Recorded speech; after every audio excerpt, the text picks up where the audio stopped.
My name is Edward Knish. I go to school at the University of North Carolina in Wilmington, and I'm a senior here. We had a little bit of trouble getting my vote to count in the last election, which was the first time it's ever happened to me. I voted in the 2012 presidential election and had no problem voting in that. This time around it was the midterms. So I went to the polling station in Wilmington, first day of early voting, first day I could go. And I waited in line for about an hour, and talked to all the politicians that were there campaigning right at the line. And when I got to the polling station, they asked me for my information. I told them this is my name, gave them whatever they needed, and they said, "Well, you're not registered to vote."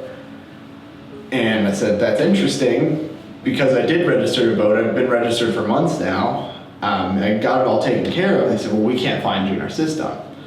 And I said, "Well, I did register." They said, "Okay, well, you can cast a provisional ballot if you'd like." And I said, "Okay, I still don't understand why I can't just go to the station and just click who I want to vote for." So I didn't really have a choice. So they gave me the provisional ballot, and I filled it out. And I think they gave me like a hyperlink or something to look up the status of my ballot. And I gave it to them, and I didn't think anything of it. So I cast that ballot and I left, and I figured that was going to be that. I just voted, and there was something weird going on, but it'd get sorted out until I think it was 2 or 3 months later. A political activist group, called me to inform me that my vote had indeed not counted in the election, and I still don't know why.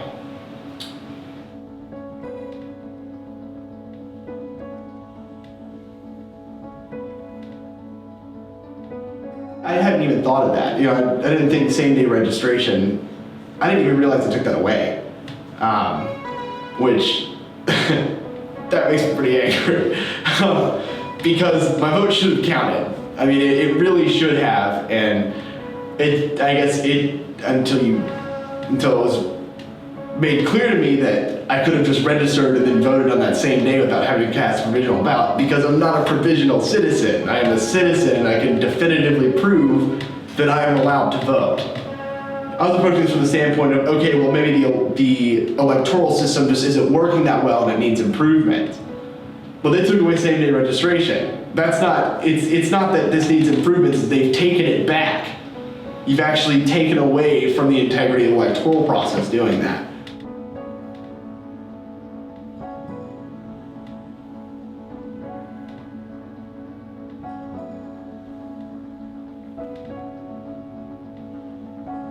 I didn't put that together. I knew that they had taken it away, but I didn't draw the connection between not having same-day registration to me having to cast provisional ballot to my vote not counting. And so it's kind of, and I knew that was a thing, and I guess I just didn't realize that I had been affected by it. I just didn't realize the implications of the law. And I think it's hard to realize what the implications are until you get kind of messed with by it.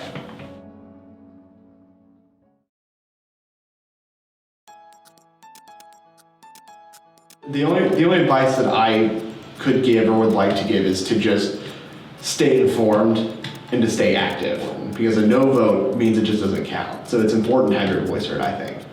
The laws are set by this government, and the laws that directly affect your life and the policies that surround your life are determined by the people that you vote for and the people that are put into office.